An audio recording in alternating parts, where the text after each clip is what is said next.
नमस्कार, सभी का हार्दिक स्वागत है। हम सीख रहे हैं हिंदी साहित्य का इतिहास और हिंदी साहित्य की रचनाओं को। हिंदी साहित्य के लिए कहा है कि साहित्य समाज का दर्पण है।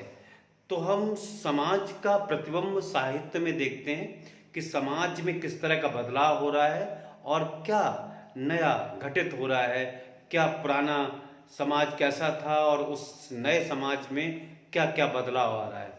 तो नमस्कार, हम आज जानेंगे प्रेमचंद के बाद हिंदी के उपन्यास, क्योंकि जो हिंदी उपन्यास को जो बांटा गया है अनेक भागों में, वो प्रेमचंद के नाम के अनुसार बांटा गया, क्योंकि प्रेमचंद जी को उपन्यास सम्राट कहा जाता था।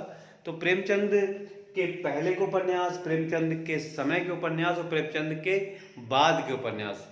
तो आज हम जानेंगे प्रेमचंद उत्तर हिंदी उपन्यास, मतलब बाद के उपन्यास। तो इसमें मनोविश्लेषणवादी उपन्यास थे। मनोविश्लेषणवादी उपन्यासों में जैनेन्द्र जी का नाम आता है, उपन्यासकार है ज्ञानेन्द्र जी। इलाचंद्र जोशी जी थे मनोविश्लेषणवादी उपन्यासकार, और अज्ञे जी का नाम आता है। ये तीन उपन्यासकार जो थे मनोविश्लेषणवादी थे, जो प्रेमचंद के बाद में इन्होंने उपन्यासों की रचना की। इनकी कुछ उपन्यासों को जानते हैं। जैनेन्द्र कुमार जी का उपन्यास परख जो 1929 में आया, सुनीता 1935 में, त्यागपत्र 1937, कल्याणी 1939 में, सुखदा 1952 और विवर्त आया 1953 में, और एक है व्यतीत 1953 में, ये भी आया। तो ये मनोविश्लेषणवादी उपन्यास में जैनेन्द्र कुमार जी के उपन्यास थे कुछ। इलाचंद्र जोशी जी के उपन्यास में सन्यासी 1941, पर्दे की रानी भी 1941 में आया, प्रेम और छाया 1945 में, निर्वासित 1946 और जिप्सी 1952 में उनका उपन्यास आया। अब देखते हैं अज्ञे जी के कुछ उपन्यास। शेखर एक जीवनी 1941, बहुत ही प्रसिद्ध उपन्यास हुआ है इनका, शेखर एक जीवनी अज्ञे जी का। जबकि इसके आखिर में शब्द जीवनी है, पर यह है उपन्यास। बहुत बार परीक्षाओं में पूछा जाता है और लोग इस पर जीवनी पर टिक करके चले जाते हैं, जबकि एक उपन्यास है ये अज्ञे जी का। शेखर एक जीवनी प्रसिद्ध उपन्यास। नदी के दीप 1951 में आया, और अपने अपने अजनबी 1961 में आया।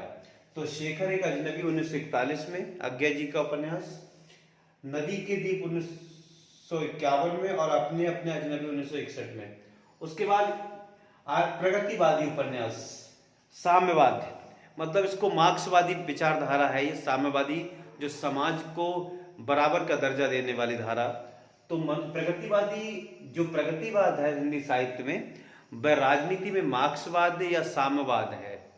तो इसके जो उपन्यास रचे गए थे साम्यवादी, उसमें यशपाल जी का नाम प्रमुख आता है।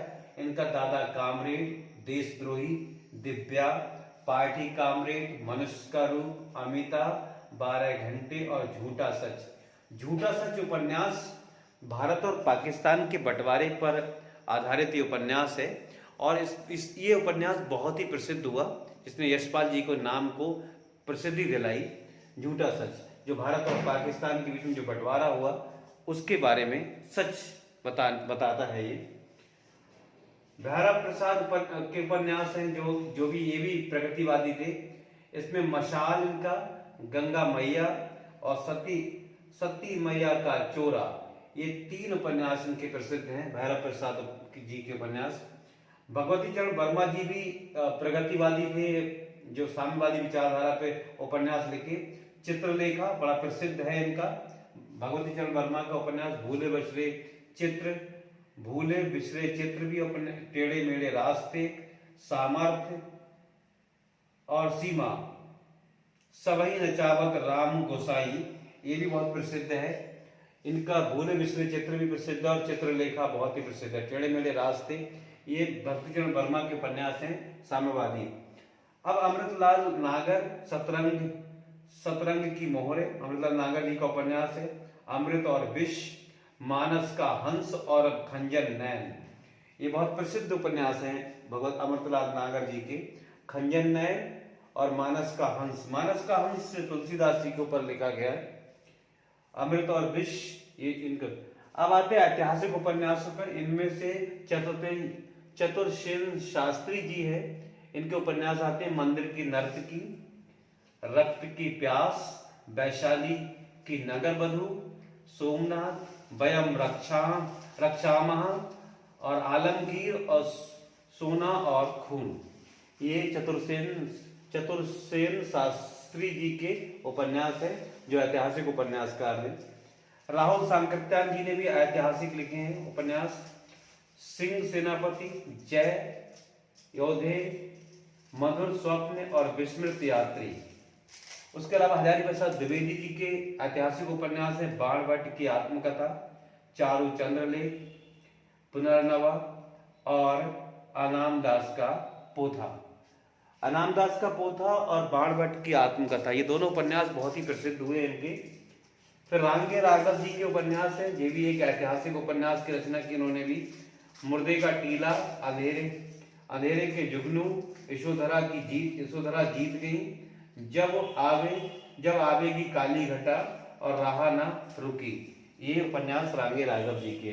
तो हमें जाने प्रेमचंद जी के बाद के जो उपन्यासकार हैं, और उन उपन्यासकारों में भी कई विचारधाराओं पे उपन्यास लिखे जा रहे थे। उसमें से हमने 3 विचारधाराओं को लिया है, एक मनोविश्लेषणवादी विचारधारा, प्रगतिवादी विचारधारा और ऐतिहासिक उपन्यास।